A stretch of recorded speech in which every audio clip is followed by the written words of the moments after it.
आज हम स्टार्ट करेंगे sampling techniques and sampling distributions. Chapter number 11 है। चैप्टर नंबर 10 नॉर्मल डिस्ट्रीब्यूशन आपको मिस उस्मा ने करवा दिया है। आज हम स्टार्ट करेंगे चैप्टर नंबर 11। सबसे पहले इसकी डेफिनेशंस करनी है और इसकी डेफिनेशंस आपको पता है इम्पोर्टेंट हैं, ठीक है। Population is the totality of the observations made on all the objects under investigation possessing some common specific characteristics which are of particular interest to researchers। ठीक है, पॉपुलेशन का मतलब है कि आपने तमाम ऑब्जेक्ट्स जिसमें आपका इंटरेस्ट है, जिसकी आपने स्टडी करनी है, सर्वे करना है, उन सबको इकट्ठा कर लो, उन सबका मजमूआ क्या होगा, पॉपुलेशन।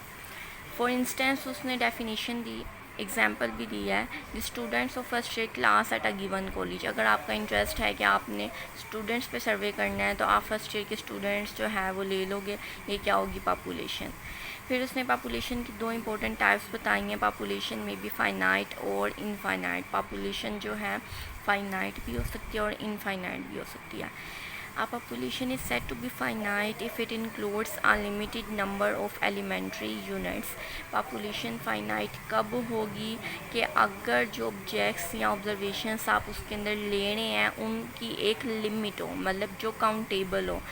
अगर population के एलिमेंट्स काउंटेबल होंगे, उनकी एक लिमिट होगी, तो वो होंगे फाइनाइट। एग्जाम्पल्स उसने दिए, the heights of all students enrolled at a college, कि हम एक कॉलेज के अंदर कितने स्टूडेंट्स हैं उन सब की हाइट्स को मेजर कर सकते हैं, ये है फाइनाइट। उसके बाद आ जाए इनफाइनाइट पे। Population is said to be infinite if it consist of unlimited number of elementary units.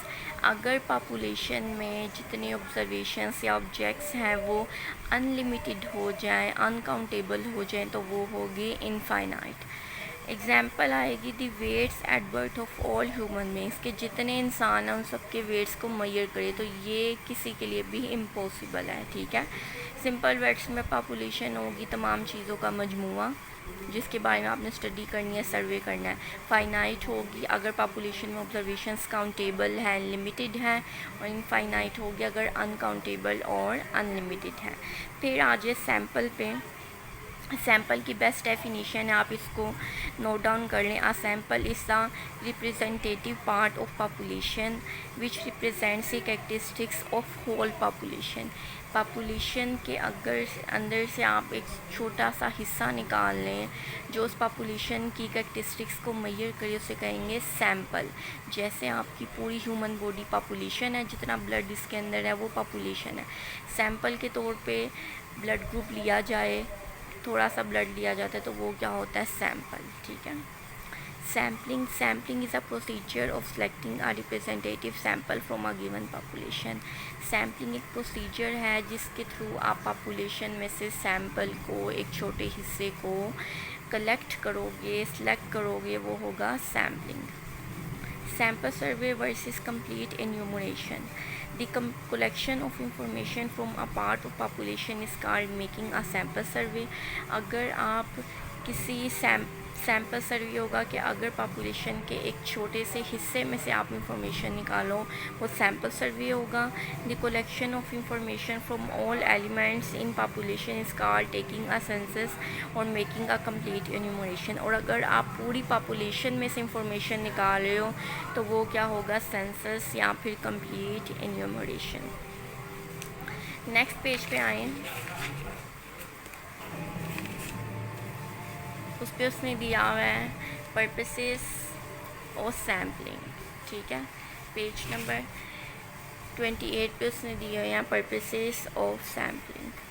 The two basic purposes उसने दिए हैं,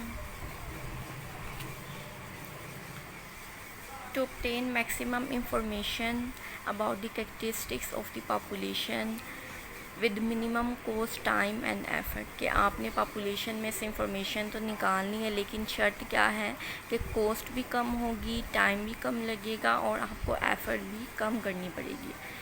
ये बहुत इंपॉर्टेंट है। पर्पसेस ऑफ सैम्पलिंग जो है 70% चांस होता है कि ये ज़रूर आएंगे। सेकंड उसने दिया हुआ है आपको to find the reliability of the estimates derive from the sample, कि आपने सैम्पल में से जो है एस्टिमेट्स की रिलायबिलिटी को निकालेंगे तो वो होगा सैम्पलिंग के पर्पस।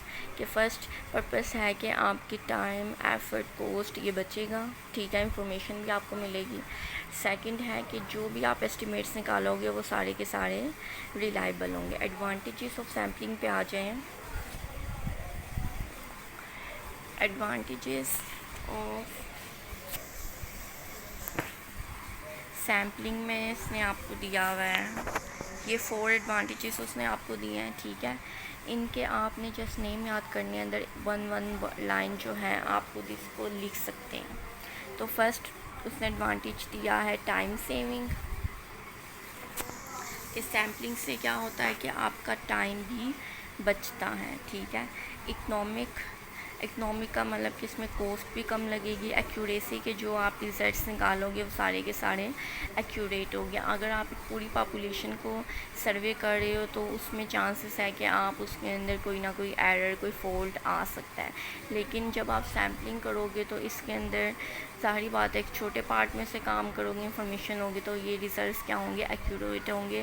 एरर के चांस कम से कम है। फिजिबिलिटी का मतलब है कि अक्सर औक़ात हमारे पास इम्पॉसिबल होता है कि हम पूरी पॉपुलेशन में से इंफॉर्मेशन निकालें, तो वहाँ पे सैम्पलिंग मस्ट हो जाती है। जैसे अगर एक शॉप है इलेक्ट्रिक बल्ब्स की और हमने उसको मेजर करना है, तो अगर हम सारे बल्ब्स के ऊपर जो है सर्वे करेंगे तो वो इम्पॉसिबल है, क्योंकि वो सारे बल्ब्स ख़राब हो जाएंगे। तो इसलिए हम क्या करेंगे, वहाँ से सैम्पलिंग करेंगे, थोड़े 3-4 जितने भी बल्ब सैंपल में आ रहे हैं उन पे सर्वे करेंगे। इसी तरह अगर ह्यूमन बॉडी है, इसके अंदर पूरे ब्लड के अंदर सर्वे करना इम्पॉसिबल है, तो हम क्या करते हैं, उसके अंदर से एक सर्वे के तौर पर एक छोटा सा सैंपल पिक करते हैं, ठीक है। लिमिटेशन में उसने क्या है, if the basic facts of each and every unit in the population are needed, census becomes indispensable का मतलब होता है नागुज़ीर। अगर आपको पॉपुलेशन की हर यूनिट में से इंफॉर्मेशन चाहिए तो फिर वहाँ पे सेंसस जो है वो मस्ट है। ये इतनी डेफिनेशंस आज के लेक्चर में आपने अच्छी तरह लर्न करनी है, इनको समझना है। नेक्स्ट हम इंशाल्लाह कल के लेक्चर में पढ़ेंगे।